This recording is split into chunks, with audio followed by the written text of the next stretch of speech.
창세기 4장 1절 말씀입니다.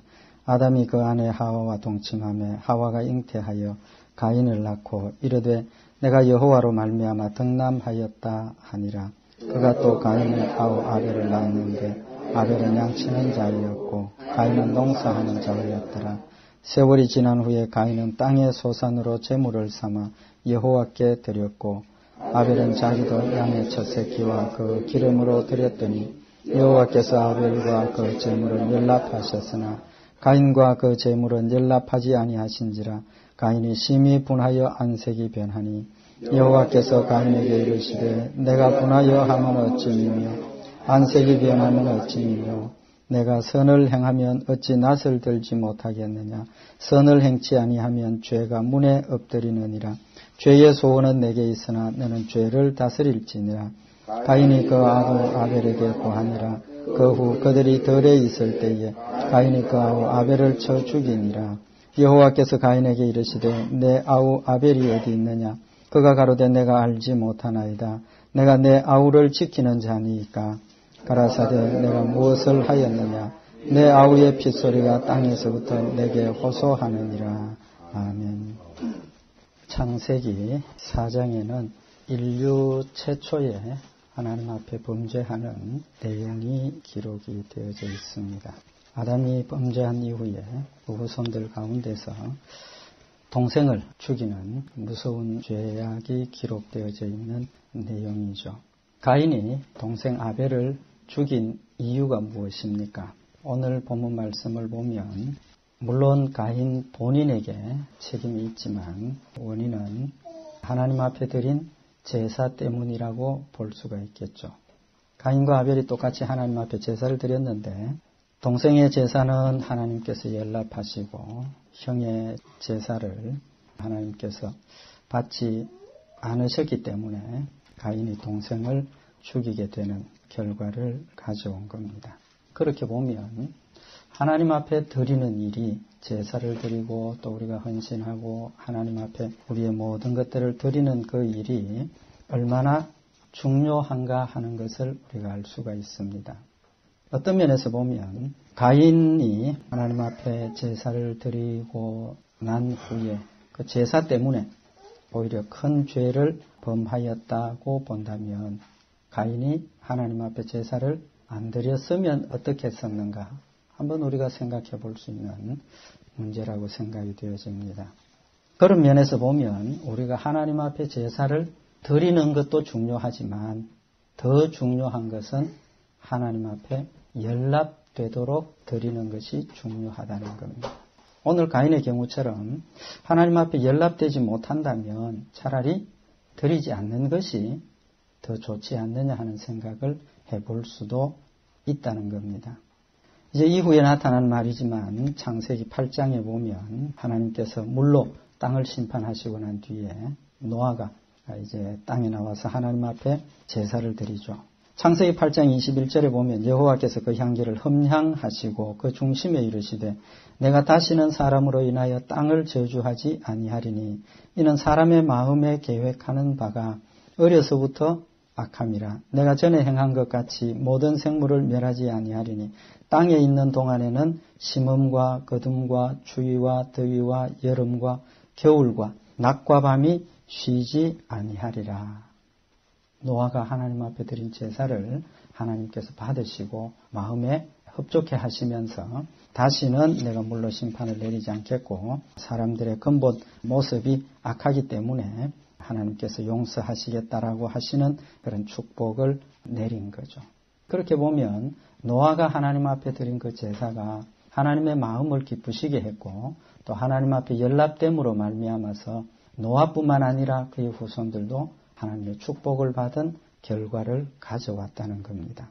그렇게 보면 하나님 앞에 드리는 이 일이 얼마나 중요하고 또 드림의 결과가 연락되어야 한다는 하나님이 받으셔야 한다는 겁니다. 받는 것으로 끝나는 것이 아니고 우리가 드리는 것에만 초점을 맞출 것이 아니라 우리의 초점이 하나님이 우리가 드리는 것을 받으실 거냐 안 받으실 거냐 거기에 초점이 맞추어져야 된다는 겁니다. 그래서 오늘은 가인의 제사가 하나님 앞에 왜 연락되지 못했겠는가? 우리 성경 말씀을 통해서 하나님 앞에 드린 그 제사를 하나님께서 왜 안 받으셨는지 우리 잠시 생각을 하면서 정말 하나님이 받으시는, 늘 받으시는 우리의 헌신이 되고 또 제사가 되기를 바랍니다. 혹 이 문제 한번 생각해 보신 적이 있는지 모르겠습니다. 우리 성도들, 왜 가인의 제사를 하나님이 안 받으셨겠느냐? 혹 우리 성도들 가운데 오늘 얘기 하나님께서 가인의 제사를 받지 않은 것이 재물에 문제가 있어서 그런 것 아닌가, 그런 생각을 하실는지 모르겠습니다. 왜냐하면 가인은 뭘로 드렸습니까? 곡식으로 하나님 앞에 제물을 드렸고 아벨은 양으로 하나님 앞에 드렸습니다. 그래서 혹 가인은 농부였고 아벨은 양치는 자여서 아벨은 어린 양 새끼를 하나님 앞에 드리고 가인은 곡식을 드렸기 때문에 하나님이 받지 않으셨다. 다시 말하면 피가 없었기 때문에. 그러나 우리 성경을 자세히 상고해 보면 이 제물은 문제가 아니라는 사실을 볼 수가 있습니다. 첫째로 그 이유를 우리가 알기 위해서 생각해야 될 것이 뭐냐 하면, 물론 아직 지금 가인과 아벨이 하나님 앞에 제사를 드리는 이 시점에서 하나님께서 구체적으로 구약 성경의 율법에 정해주신 것처럼 그런 여러 가지 제사가 구분이 되어 있었던 것은 아닙니다. 하나님께서 이스라엘 백성들에게 율법을 주시면서 번제, 소제, 화목제, 속죄제, 또 속건제, 이런 5가지 하나님께서 제사를 구분해서 드리라고 말씀을 하셨는데, 물론 아직 이 지금 가인과 아벨이 제사를 드리는 시점에서 이렇게 구체적으로 하나님께서 말씀하신 건 아니지만 우리가 짐작해 보건대 하나님께서 이미 제사에 대한 것들을 영적으로 교훈을 하시고 계셨다고 보아야 될 겁니다. 그런 관점에서 보면 가인과 아벨이 하나님 앞에 제사를 드린 것은 하나님의 뜻을 따라 제사를 드린 것으로 볼 수가 있고, 이 제사가 어떤 제사겠느냐는 겁니다. 물론 나중에 이제 구분이 되었지만 하나님께서 말씀하신 그 5가지 제사 가운데 어떤 의미의 제사겠느냐는 겁니다. 오늘 여기 본문 말씀에 보면 창세기 4장 3절에 세월이 지난 후에 그렇게 되어 있습니다. 세월이 지난 후에. 세월이 지났다는 말이 무슨 말이겠습니까? 가인은 농사 짓는 사람이니까 농사를 지은 후에, 아벨은 양을 치는 사람이니까 양을 키운 후에, 기른 후에, 아마 그런 의미가 포함이 되어 있을 겁니다. 그렇다면 가인이 농사를 지은 후에 무엇 가지고? 농사의 소산을 가지고. 요즘 말하면 추수감사의 제물이 될 수도 있겠죠. 어쨌든 하나님께서 주신 축복과 하나님께서 주신 은혜를 감사해서 하나님 앞에 드리는 제사라고 볼 수가 있을 겁니다. 그래서 가인이 하나님 앞에 드린 이 제사는 하나님 앞에 드리는 감사의 제물이고, 그 다음에 창세기 4장 4절에 보면 아벨은 자기도 양의 첫 새끼와 그 기름으로 드렸더니, 오늘 여기 아벨이 하나님 앞에 드린 제물에 대해서 소개를 하고 있는데 양의 첫 새끼와 기름으로 드렸더니 그랬습니다. 무엇으로요? 양의 첫 새끼. 무엇이 강조해 있습니까? 제물 가운데서 양의 첫 번째 새끼라. 처음 난 어린 양이라는 겁니다. 어린 양의 새끼. 처음 난 것. 그런 관점에서 보면 역시 아벨이 하나님 앞에 드리는 제사도 속죄의 의미를 가진 속죄를 위한 제사가 아니라 하나님께서 주신 것들 중에 감사하고 또 하나님 앞에 영광을 돌리기 위해서 하나님 주신 양들 가운데 첫 새끼를 하나님 앞에 기름과 함께 드렸다는 겁니다. 그렇게 보면 이 제사가 가인도 그렇고 아벨도 그렇고 자신의 죄를 하나님 앞에 속죄함을 얻기 위해서 드리는 제사가 아니기 때문에 피가 없어도 된다라고 생각을 해볼 수 있습니다. 이제 조금 더 있다가 우리 말씀을 더 상고하도록 하고, 그 다음에 이제 하나님께서 이스라엘 백성들이 그 5가지 제사를 명령을 하셨는데 그 5가지 제사 중에 소제라는 게 있습니다. 소제. 소제는 제물이 곡식의 가루를 가지고 하나님 앞에 드리는 제사입니다. 다른 네 종류의 제사는 짐승을 잡아서 어린 양이라든지 송아지를 잡아서 하나님 앞에 드리지만 소제는 곡식을 빻아서 가루로 하나님 앞에 드리는 제사입니다. 그래서 레위기 2장 1절에 보면 누구든지 소재의 제물을 여호와께 드리려거든 고운 가루로 예물을 삼아 그 위에 기름을 붓고 또 그 위에 유향을 놓아 아론의 자손 제사장들에게로 가져올 것이요 제사장은 그 고운 기름 가루 한 줌과 그 모든 유향을 취하여 기념물로 단 위에 불사를 지니 이는 화제라 여호와께 향기로운 냄새니라. 그러니까 소재는 하나님 앞에 곡식 가루를 가지고 와서 불태워서 하나님 앞에 드리는 겁니다. 그러니까 오늘 여기 가인과 아벨이 하나님 앞에 제사를 드린 그 제물이 가인의 제물이 짐승이 아니었기 때문에 하나님이 안 받았다 하는 이야기는 성립이 안 된다고 볼 수 있겠죠. 심지어 속죄의 제물도 곡식 가루로 드릴 수 있었습니다. 우리는 속죄의 제사를 예수 그리스도의 십자가의 죽으심에 우리가 연결지어서 생각을 하기 때문에 속죄의 제사는 반드시 어린 양의 피가 있어야만 된다라고 우리가 생각을 하고 있는데 하나님께서 구약 성경의 율법에 속죄의 제사를 명령을 하시면서 속죄의 제사 제물 기본적인 것은 어린 양을 잡아서 하나님 앞에 드리라고 하셨지만 하나님께서 경우에 따라서는 곡식 가루를 하나님께 드려도 속죄의 제사를 받으시겠다고 말씀을 하셨습니다. 레위기 5장 11절에 보면 만일 힘이 산비둘기 둘이나 집비둘기 둘에도 미치지 못하거든. 이 말씀이 무슨 말씀이냐 하면 하나님께서 어린 양을 속죄의 제물로 드리라고 하시면서 경제력이 어린 양을 살만한 경제력이 안 되는 사람들을 위해서 다 돈이 있는 것 아니죠. 가난한 사람도 있을 수 있다는 겁니다. 그래서 이스라엘 백성들 가운데 속죄의 제사를 하나님 앞에 드려야 하지만 경제력이 어린 양 한 마리를 살 수 있는 그런 경제적인 여건이 안 되는 사람은 어린 양 대신에 산비둘기 둘이나 집비둘기 2마리를 사서 하나님 앞에 속죄의 제물로 드리라는 겁니다. 그런데 그것도 안 되면 그 말입니다. 산비둘기 2마리나 집비둘기 둘에도 미치지 못하거든 그 범과를 위하여 고운 가루 에바 10분의 1을 예물로 가져다가 속죄 제물로 드리되 이는 속죄제인즉 그 위에 기름을 붓지 말고 유향을 놓지 말고 그것을 제사장에게로 가져갈 것이요 제사장은 그것을 기념물로 한 움큼을 취하여 단 위 여호와의 화제물 위에 불사를 지니 이는 속죄제니라. 그러니까 앞에서 소제는 곡식 가루를 가지고 와서 그 위에 기름을 붓고 유향을 첨가해서 하나님 앞에 태워서 드리지만 속죄의 제물로 드리는 곡식 가루는 기름도 넣지 말고 유향도 넣지 말고 순수하게 곡식 가루를 가지고 와서 제사장에게 드리면 제사장이 그것을 가지고 하나님 앞에 태워서 드리면 속죄제가 된다는 겁니다. 그렇게 보면 오늘 여기 가인과 아벨이 하나님 앞에 드린 제사가 심지어 속죄의 제사라 할지라도 곡식 가루로 하나님 앞에 드릴 수 있는 여유도 있었다는 거죠.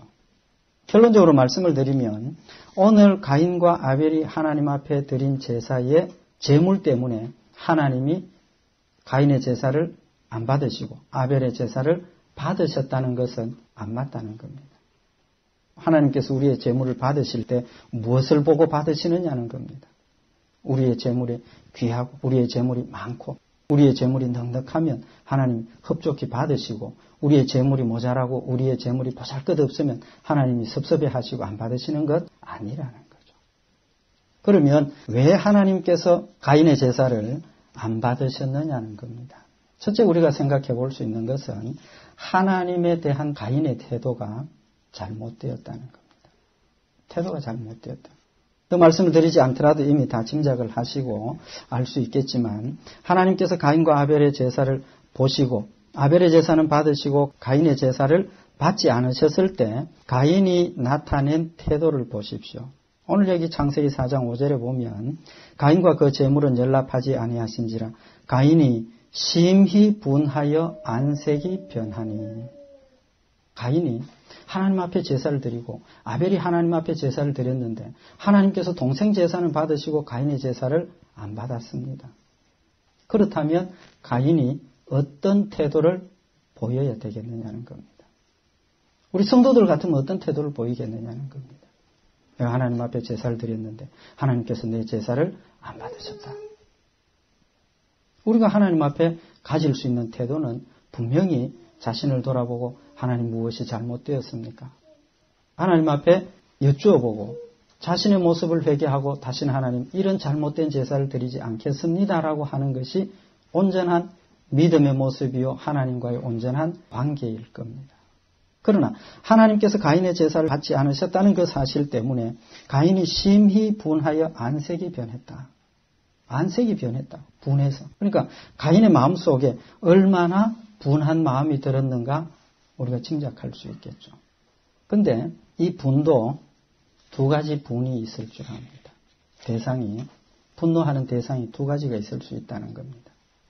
첫째는 좋게 우리가 해석을 한다면 가인이 자기 자신에게 분노했을 수 있다는 겁니다.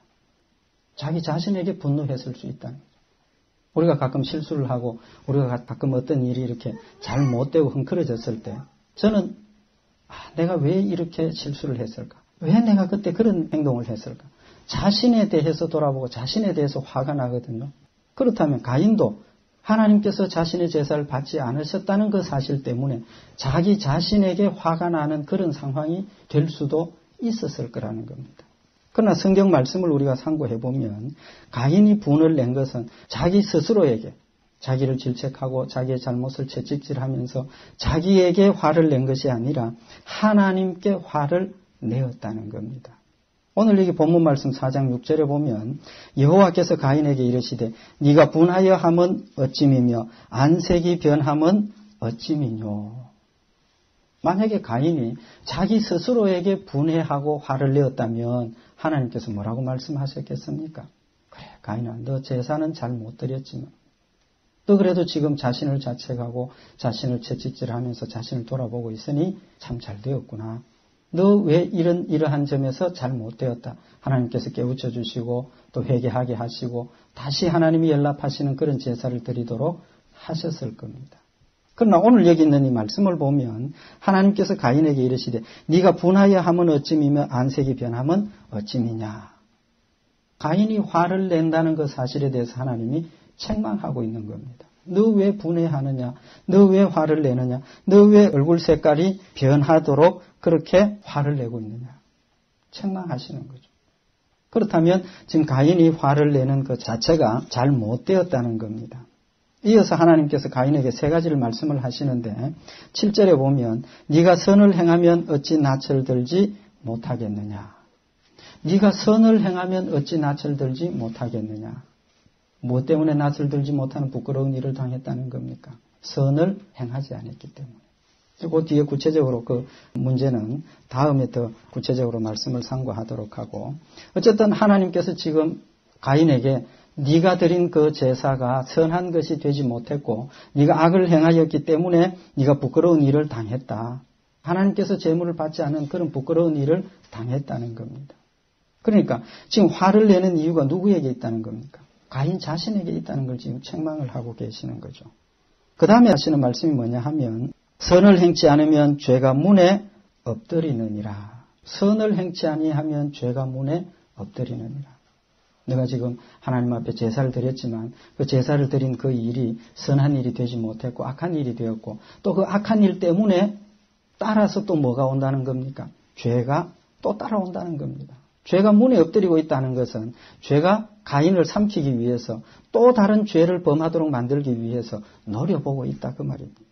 베드로전서 5장 8절에 보면 근신하라 깨어라 너 힘 대적 마귀가 우는 사자같이 두루 다니며 삼킬 자를 찾나니.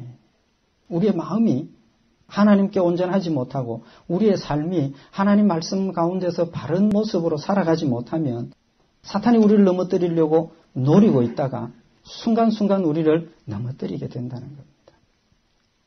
그 말씀은 하나님께서 가인에게 네가 하나님 앞에 드린 그 제사로 네가 잘못되었고 또 드리기 전에 그 자세로 잘못되었고 또 네가 지금 잘못된 가운데 있기 때문에 또 다른 죄가 너를 넘어뜨리기 위해서 노리고 있다는 사실을 깨우쳐주고 계시는 겁니다. 세 번째로 하신 말씀이 무엇이냐 하면 죄의 소원은 내게 있으나 너는 죄를 다스릴지니라. 이미 하나님께서 가인의 마음을 꿰뚫어 보고 있다 그 말이에요. 가인이 하나님께서 내 제사를 받지 않으심 때문에 부끄러움을 당했고 자신의 마음속에 화가 났고 동생을 미워하는 마음이 생겼고 동생을 죽이고자 하는 마음을 가인이 이미 마음속에 품고 있다는 사실을 하나님께서 아시고 죄의 소원은 내게 있으나 너는 죄를 다스릴지니라. 내 마음속에 이미 죄의 소원, 동생을 죽이고자 하는 그런 죄의 소원이 네 마음속에 담겨져 있는데 그것대로 따라가지 말고 죄를 뭐 하라는 겁니까? 다스리라는 말이에요. 다스리를. 우리 마음속에 죄의 소원이 있을 수 있습니다. 사람이기 때문에. 그러나 죄의 소원이 사탄들이 우리를 넘어뜨리기 위해서 우는 사자와 같이 두루 다니다가 우리의 마음속에 틈을 타고 우리의 마음속에 죄의 소원을 집어넣었을 때 우리는 그 죄를 다스려야 한다고 말이에요. 하나님께서 가인에게 미리 가인의 그 마음 상태를 아시고 가인의 마음속에 있는 그 욕심을 아시고 동생을 죽이려고 하는 욕심이 있는 마음속에 있지만 그 죄를 다스리라고 말씀을 하고 계시는 겁니다. 어쨌든 가인의 마음속에 자신이 하나님 앞에 드린 그 제물에 대해서 하나님께서 그 제물을 받지 않으셨다는 그 사실 때문에 누구에게 분노를 했다는 겁니까? 하나님께 분노했다는 겁니다. 하나님께 분노할 수 있겠습니까? 분노할 수 없는 상태입니다. 그러나 가인은 하나님께 분노했다 하는 그 사실은 가인이 하나님과의 관계가 지금 어떤 관계에 있는가 하는 것을 우리에게 보여주고 있는 사건이라는 거죠. 뿐만 아니라 오늘 여기 4장 9절에 보면 이 9절에 있는 이 말씀은 하나님께서 이미 가인에게 경고를 하셨음에도 불구하고 가인이 동생을 죽여버렸습니다. 죽여버리고 난 뒤에 하나님께서 가인에게